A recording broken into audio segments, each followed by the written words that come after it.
Si vous suivez la chaîne depuis un petit moment, vous commencez à comprendre qu'en Belgique, on a un petit peu un souci de rivalité.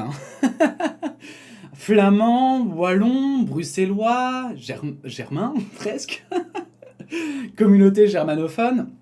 Bref, ça part dans tous les sens.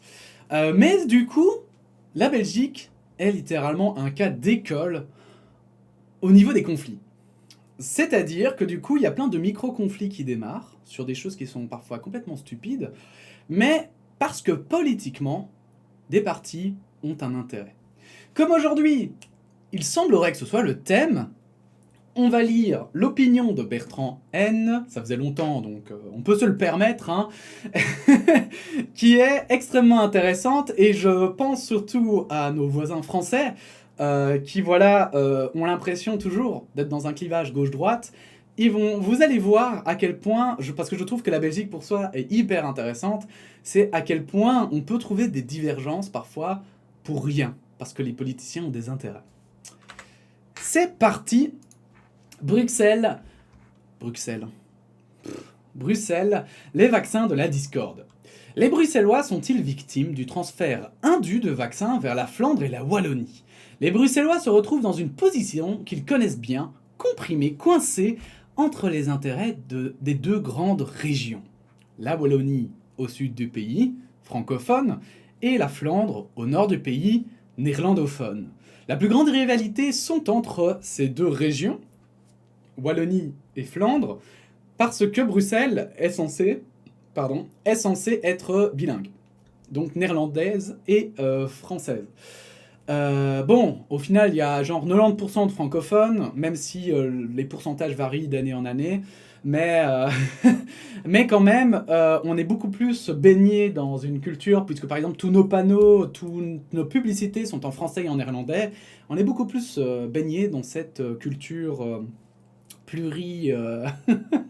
comment dire, plurilinguistique, multilingue que les autres régions.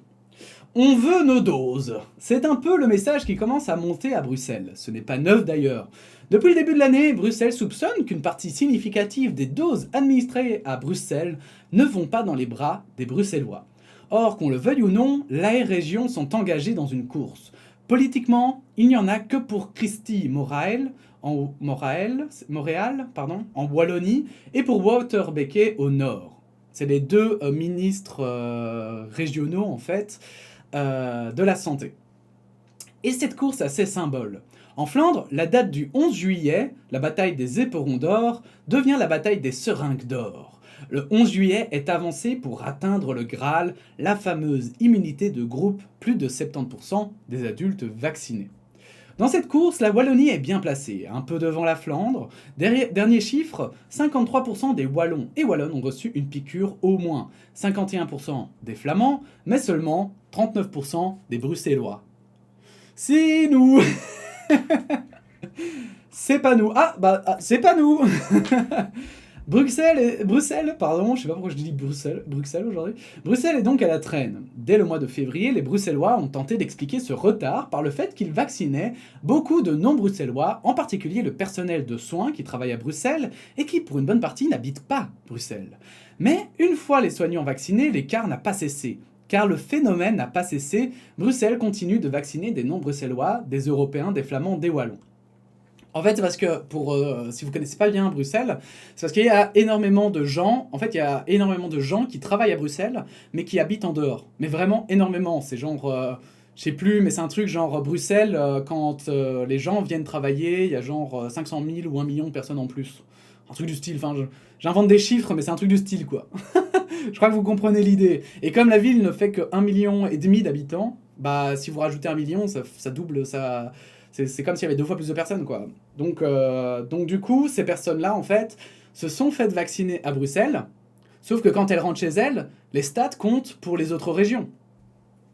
Hier, Science Anno a fait tomber les chiffres. Il y a 365 000 personnes vaccinées à Bruxelles aujourd'hui. Mais quelques 120 000 doses ont été administrées à Bruxelles à des Wallons et Flamands et sont donc comptées dans les statistiques des Wallons et des Flamands.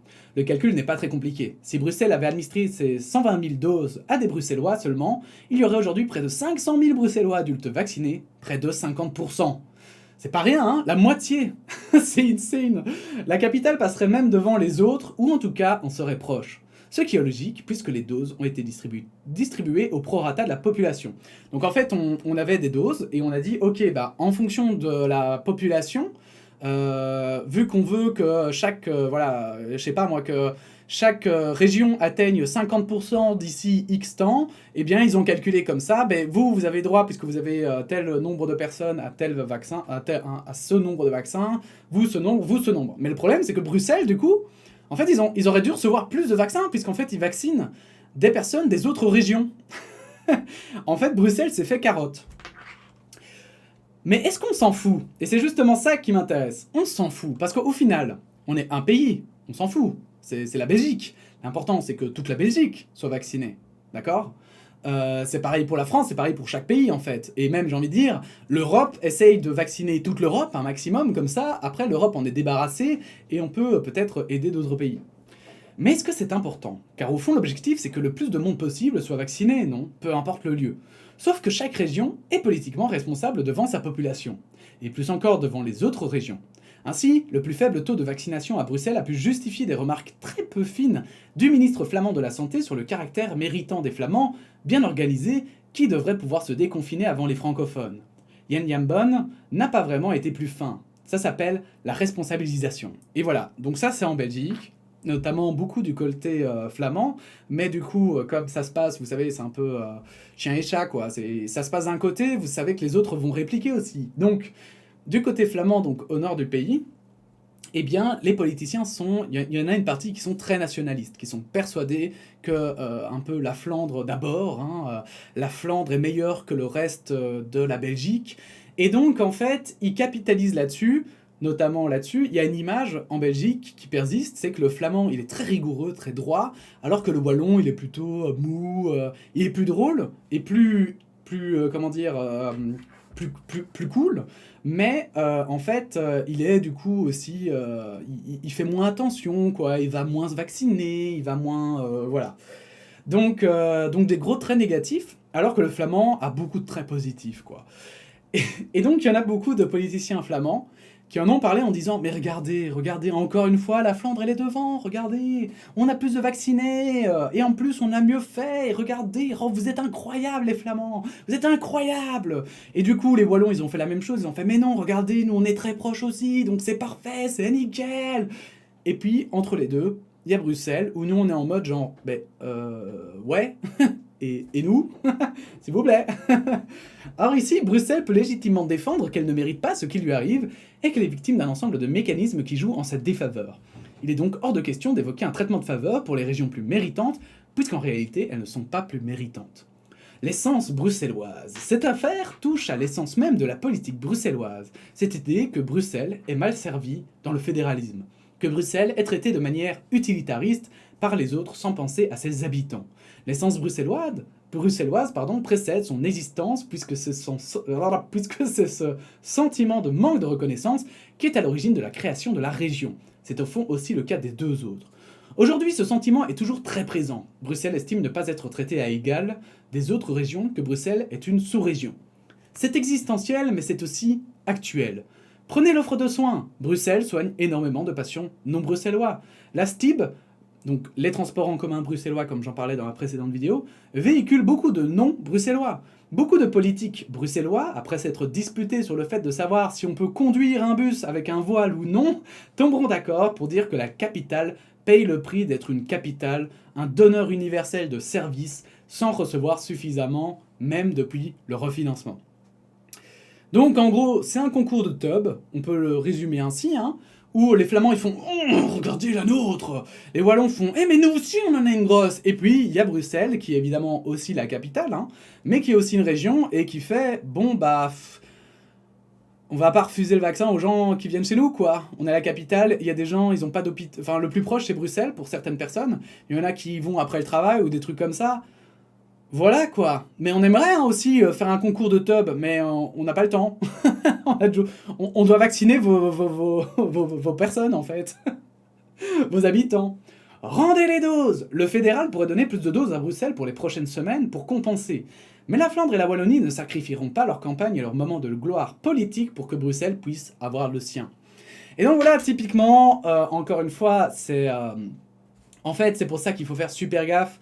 Et là, en fait, c'est en Belgique, vous allez vraiment beaucoup entendre que la Flandre, elle est hyper carrée, que bon, c'est vrai que d'un côté, en même temps, les Flamands, ils sont beaucoup plus efficaces. Il y a vraiment de préjugés, plein de préjugés super positifs pour les Flamands, beaucoup de négatifs pour les Wallons, même s'ils sont sympas. Vous voyez, un peu le truc, bon... il est sympa, mais un peu con, quoi. Il fait un peu chier, quoi. Et il faut faire super gaffe parce qu'il y a plein de chiffres qui sont détournés, hein, qui sont parfois biaisés et qui ne reflètent pas du tout la réalité du terrain. Et en l'occurrence, ben ouais, Bruxelles, évidemment, qui se retrouve dans la rivalité entre les deux, mais en plus, vous imaginez bien que sinon ce serait pas drôle, il y a une rivalité dans Bruxelles lui-même, parce qu'en fait, il faut savoir que géographiquement, Bruxelles se trouve à peu près au milieu de la Flandre, mais elle est plus proche de la Wallonie, puisqu'on est 80 ou 90% de francophones, quoi. Donc, du coup, c'est un peu le bordel, on peut le dire comme ça. Mais donc, faites très attention quand vous entendez des informations qui peuvent émaner de la Belgique, et parfois d'analyses de certains politiciens, parce que ça reflète pas forcément finalement la réalité du terrain, et très souvent, bon, c'est souvent les mêmes, mais très souvent, certains politiques parlent beaucoup et essayent finalement de ramener, comment dire, de se ramener une espèce d'amour populaire, hein, pour des choses pour lesquelles ils n'ont finalement pas fait grand-chose. Bref, voilà, je trouvais ça intéressant. Je trouvais ça aussi intéressant parce que comme ça, vous voyez un petit peu encore plus, hein, comme d'habitude, les différentes rivalités qu'il y a à Bruxelles. Et donc, ben voilà, hein. N'hésitez pas à vous abonner si vous avez aimé cette vidéo, hein, à liker, à la partager.